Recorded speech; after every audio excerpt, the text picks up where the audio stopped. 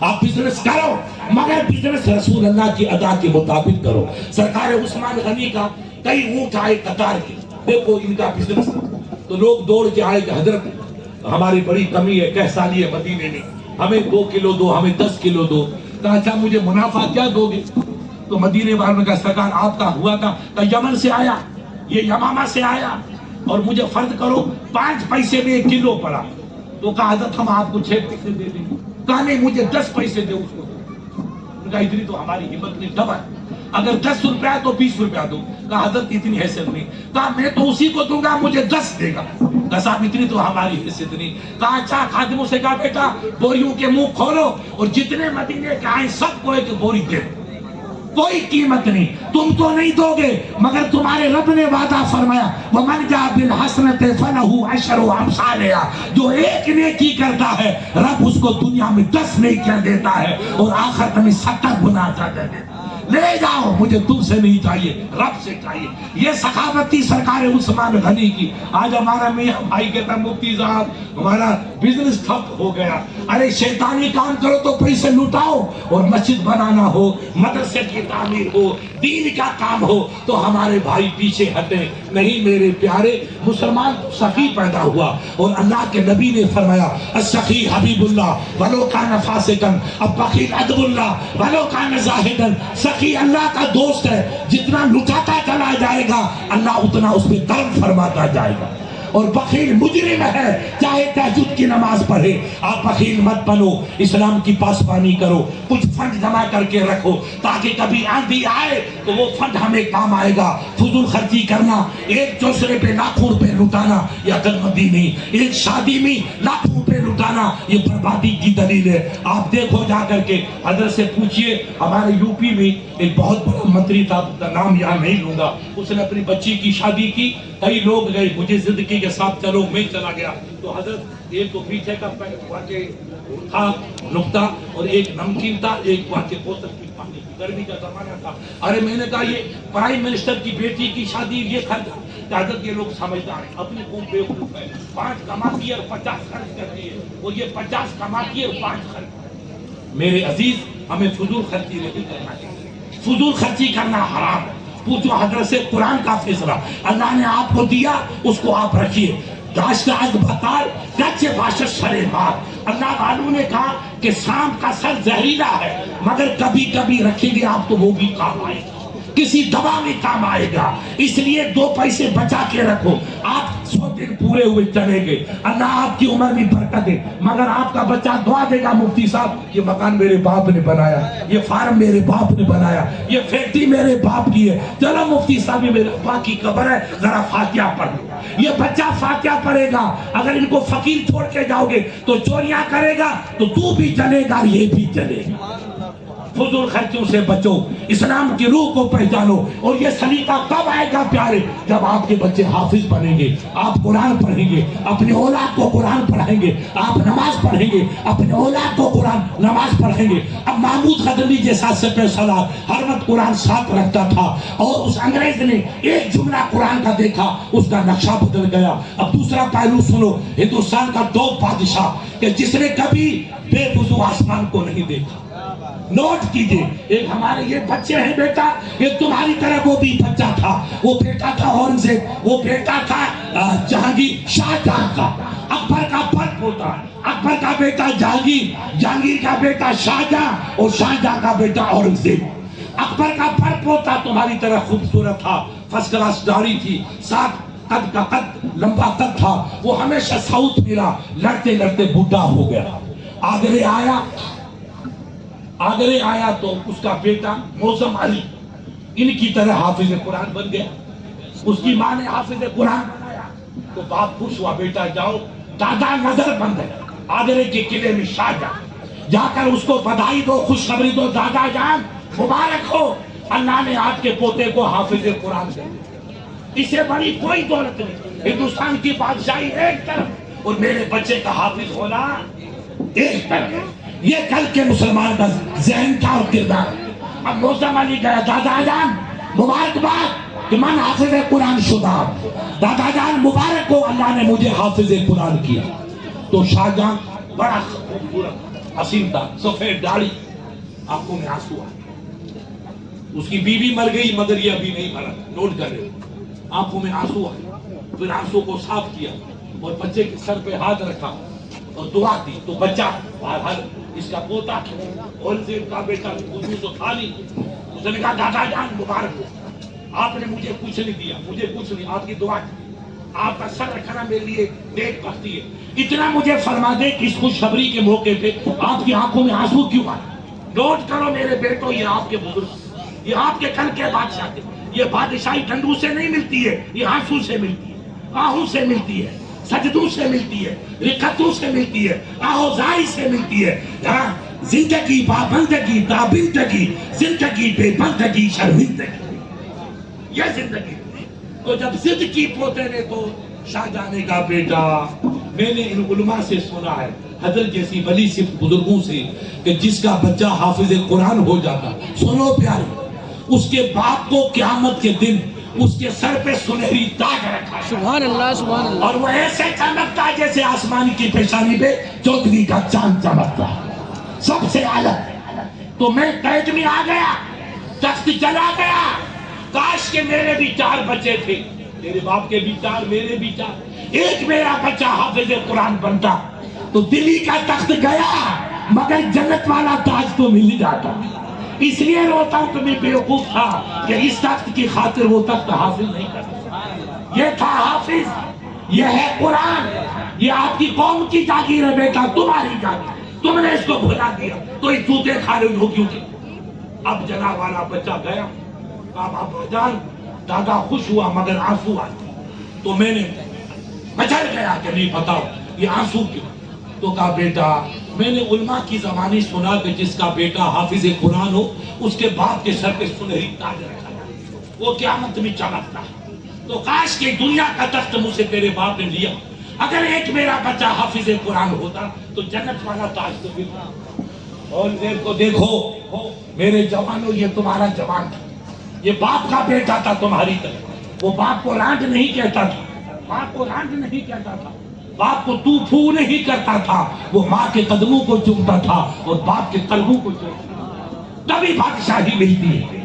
اس نے کہا ٹھیک بیٹا، اس دن بلایا مولانا کو، اپنا امام ساتھ رکھتے، کہا حضرت مجھے قرآن یاد کر، میں قرآن لکھتا ہوں رات، اب قرآن لکھوں گا نہیں، اب لکھنے کی جگہ پہ میں قرآن کو یاد کروں اور مہربانی کر کے مجھے قرآن پورا زبانی یاد کرو۔ مولوی صاحب نے کہا بادشاہ سلامت، آپ محنت کریں گے تو میں یاد کروں۔ اب اورنگزیب نے اپنے استاد، دیکھو اس عمر میں استاد اپنانا گناہ نہیں ہے بلکہ یہ عبادت ہے۔ سرکار ابو بکر کا بچے تھے، کیا عمر نوجوان تھے؟ ابو عبیدہ بچے تھے، وہ مفتی کیسے بنے؟ وہ حافظ قرآن کیسے بنے؟ 40-35 سال کی عمر میں جو نے اسلام کو کلیجے سے لگایا، وہ علم کیسے باہر بنے؟ آج تک آسمان ان کی نظیر پیش کرنے سے آگے۔ تو پتا چلا پیارے، علم کے لیے کوئی میعاد نہیں، کوئی حد نہیں، کوئی عمر نہیں۔ اطلبوا العلم من المہد الی اللحد، علم حاصل کرو ماں کی گود سے لے کر کے قبر کی گود تک، کوئی سارا نہیں۔ بادشاہ نے قرآن حفظ شروع کیا، 11 یا 13 مہینے میں قرآن پورا یاد کر لیا۔ پھر باقی اورنگ آباد سے اور شیواجی ان سے جو کشتی تھی وہ یاد رکھنا، یہ کشتیاں لڑ کے واپس آ کر آئے۔ اسی بچے کو بلا بیٹا عیدا بھی آ، موسم علی آیا، کہا جاؤ جاؤ بیٹا یہ چوسرا لے کے جاؤ، جو بھی خوشی تھی گلدستہ، دادے کو دادا مبارک ہو، آپ کا بیٹا بھی حافظ قرآن ہو گیا، آپ کا بیٹا بھی۔ بچہ گیا، خوشی تھی معصوم کو، دادا جان مبارک ہو اللہ نے آپ کے بیٹے کو بھی، تو رونے لگا کہ میرے بیٹے سے مر گئے، تلوار کے شکار ہو گئے، ایک بڈھا بچہ میری طرح، وہ ہے تیرا باپ اور سے وہ 60-62 سال کی عمر ہے، اب وہ کیا کرے گا، یا وہ اب 55 سال کے بیچ میں ہے کیا؟ تو حضرت اسی نے قرآن یاد کر، تو اس کی آنکھوں میں آنسو آیا، شاید کہا بیٹی زینب عیدا بھی آ، زیب النساء کو بلایا، کہا ہار بھی آ، 1 لاکھوں روپے کا اور شاہجہاں کے گلے کا ہار تھا، اس کی اہلیہ کا ممتاز تھا، بڑی قیمتی، وہ ہار بچی سے منگا کے دیا، اس نے کہا خوشی میں اپنے پوتے کو پہنایا، کہا بیٹا تو نے مجھے بدھائی دی کہ میرا بچہ حافظ قرآن ہو گیا، اب تک مجھے یقین نہیں تھا کہ میری بخشش ہوگی کہ نہیں ہوگی، مگر جب میرا بچہ حافظ قرآن بن گیا تو رب کی قسم مجھے یقین ہو گیا کہ میرا رب مجھے معاف فرما دے۔ سبحان اللہ سبحان اللہ۔ تو نے مجھے خوشخبری دی، اگر میری دلی حکومت میرے پاس ہوتی تو میں تخت سے ہٹ جاتا اور تجھے تخت دیتا، تخت تو میرے پاس نہیں ہے، یہ قیمتی ہار میں تمہا دے، گلے میں ہار پہنا۔ یہ قرآن جس کو تم نے سستا سمجھا، یہ بہت قیمتی قرآن ہے، جس کو میری قوم نے قدر نہیں کی۔ اب بھی وقت ہے ہم قرآن کی تلاوت کریں، تلاوت کر کے ہم دعائیں کریں۔ ہمارے لیے سرکار دعا مخل عبادت، دعا عبادت کی جان ہے، اور آپ دیکھتے ہیں ہمارے یہاں حضرت جاتا تھا بھنڈارا، غیر مسلمان مگر اس کی بیٹے کی دوستی اللہ والوں سے، عالموں سے، شاعروں سے کی، جب دیکھتا کہ اب یہ مریض بچنے والا نہیں ہے، کہا بابا اس کو لے جا دعا کرو۔ ارے بھائی دوا، کہا نہیں دوا ہماری تھک گئی، اب دعا کام آئے، جہاں دوا رک جاتی ہے وہی دعا کام آتی ہے۔ اللہ کے حبیب نے فرمایا کہ ماں باپ کی دعا سے عمر بڑھ جاتی ہے، یا نیک بندے کی دعا سے عمر بڑھ جاتی ہے، ورنہ عمر بڑھنے کا کوئی راستہ نہیں۔ تو جب انسان تھک جاتا ہے، جب دعا کا سہارا لیتا ہے، ہم تھک چکے ہیں، ہمارے پاس کچھ نہیں، نہ مسلمانوں کا لیڈر ہے، نہ امام ہے، اور امام کی تو قدر ہی نہیں کرتے۔ حضرت نے اشارہ فرمایا امام کو غلام سمجھتے ہیں، تو ہم باقی موچوں کے غلام ہوں گے، فراشوں کے غلام ہو گئے، گلی صاف کرنے والے ہمارے امام بن گئے۔ یاد رکھو پیارے، یہ تمہارے قریب ہے، لالو زیادہ بڑا بننے لگتا ہے گنیش دو تین تو غیر مسلمانوں کے بیچارے وہ بنیوں کے ہوتے منہ بند کر رہے وہ سادھو آئی خدا کی قسم حضرت ان کا بالکل مادرزاد بے لباس کوئی اس کے بدن پہ لباس نہیں مگر غیر مسلمان کا طوفان ان کے آگے بھی وہ کہتا سر میری کار میں بیٹھو اور وہ کہتا میری کار میں بیٹھو پھر مجھے رپورٹ ملی سید صاحب نے کہا حضرت جس کار میں وہ بیٹھا تھا اس کار کی قیمت لاکھوں روپے نکلی کہ ہمارا گرو اس میں بیٹھا یہ پتھر اور صنم کی پرستش کرنے والے اپنے گرو کی اتنی قدر کریں اور ہم اپنے گرو کو کچھ بھی نہ سمجھیں یہ کیسا مزاج ہے تب ہماری قوم سدھرے تب ہم اپنے امام کی اگر امام میں کمی ہے تو خدا کو جواب ہوتے آپ اس کو ادب کے ساتھ محبت سے رخصت کر دو مگر برائی مت کرو بے عزتی مت کرو ہم اپنے اماموں کی عزت کریں گے تو اللہ آپ کو عزت عطا حضرت نے جملہ فرمایا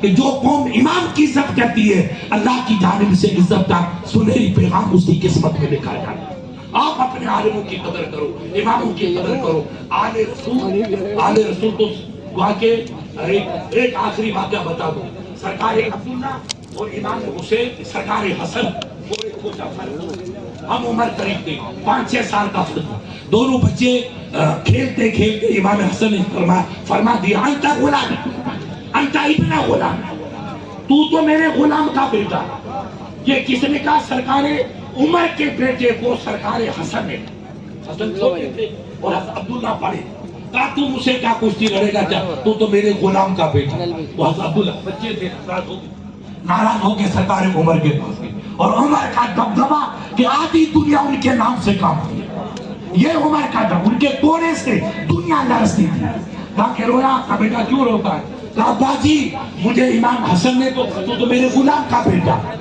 سمجھا کہ میرا باپ سختی کرے گا تو سرکار عمر نے کہا بیٹا کاغذ لا اپنے کسی خادم سے کاغذ منگایا کہا بیٹا کاغذ لے جا اور امام حسن سے کہنا اس پہ لکھ دے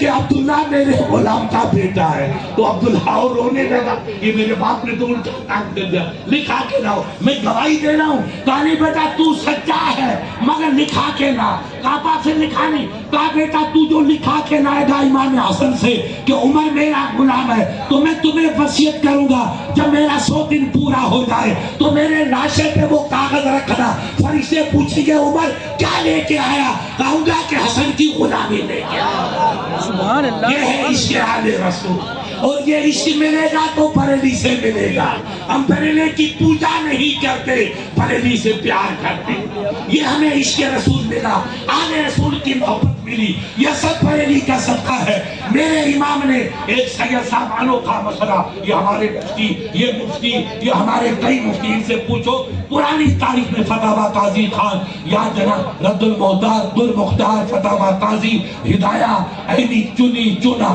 سب میں نکال روز معانی اوقات جو لے ڈالے اگر کوئی جرم کرے تو 80 کوڑے لگاؤ 20 کوڑے لگاؤ 40-80 کوڑے لگاؤ 100 کوڑے لگاؤ اور شادی شدہ بندہ اگر لغزش کرے تو اس کو گناہ کاٹو سنسار اس کو حج کیا اب اعلیٰ حضرت سے کسی نے کو عشق یہ دیوبندی میرے امام کا امتحان دے رہا کہا امام صاحب اگر کوئی سید شہزادہ اگر وہ لغزش کرے چوری کی وغیرہ کی تو اس کو حد لگائی جائے گی کہ نہیں لگائی جائے گی تو امام عشق و محبت نے فرمایا نا ہاں بیٹا حد لگائی جائے گی مگر قاضی کے قلم کو سنبھلنا ہوگا نہیں تو تباہ ہو جائے گا کہ وہ کیسے قاضی یہ لکھے گا کہ شہزادے کے پاؤں میں کیچڑ لگ گئی ہے او قاضی جلاد جا میرے نبی کے شہزادے کے پاؤں کو پاک صاف کر دو حد نہیں لگائی جائے گی پاؤں میں کیچڑ لگ گیا اس کو پاک صاف کر لو ایک محدث علامہ نے مجھے عرب میں کہا مفتی صاحب یہ فتویٰ ہماری بحث چل رہی تھی کہیں تاکہ یہ فتویٰ ماضی میں کہیں نہیں یہ فتویٰ کتاب کا نہیں ہے یہ فتویٰ عشق کا ہے یہ محبت نرالی ہے اور جس عالم کے دل میں یہ محبت ہے اس کی مثال ان صدیوں میں کہیں نظر نہیں آتی اس لیے دنیا امام عشق و وفا کو سلام کرتی ہے ہم اجمیر کو سردار مانتے ہیں اجمیر کی مٹی کو سید صاحب سلام کرتے ہیں خواجہ کی تربت کو پیار کرتے ہیں خواجہ کے دربار میں جو مٹی ہے وہ ہماری آنکھوں کا سرما ہے.